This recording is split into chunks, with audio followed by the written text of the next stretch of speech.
Est-ce que tu savais que quand tu utilisais ce bouton pour éteindre ton ordinateur, il n'était pas arrêté complètement? En effet, si tu vas dans le gestionnaire des tâches, tu vas probablement constater que la durée de fonctionnement ici de ton processeur est très très élevée. Il s'agit en réalité de la durée de fonctionnement en continu. Donc, pour régler ce problème, c'est très simple, il suffit d'aller sur ton panneau de contrôle. Donc, pour cela, tu vas faire Windows plus R en simultané. Ça va t'ouvrir le petit exécuté. Tu vas taper CTRL comme ceci et tu vas faire Entrée. Ça va t'ouvrir ce menu, enfin ce panneau, l'ancien panneau de configuration de Windows, pardon, et tu vas aller dans Système et sécurité, options d'alimentation, et sur le menu de gauche, tu vas choisir l'élection du bouton d'alimentation. Donc, j'ai remis les paramètres par défaut pour que tu aies la même chose. Donc là, parfois, si tu as de la chance, tu as déjà le arrêté. Si ce n'est pas le cas, tu le passes en arrêté. Et ensuite, tu désactives le démarrage rapide et tu fais OK.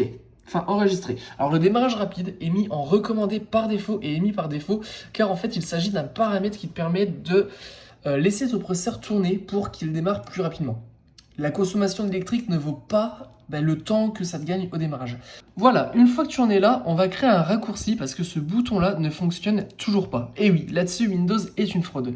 Donc pour cela, tu vas faire un petit clic droit, nouveau, raccourci, et tu vas créer un raccourci éteindre. Donc je l'ai en mémoire, on va aller sur Windows V, qui est le contrôle avancé de Windows, et tu vas faire cette commande. Donc la commande, c'est %windir anti/système32 anti/shutdown.exe espace /s espace /t espace 0.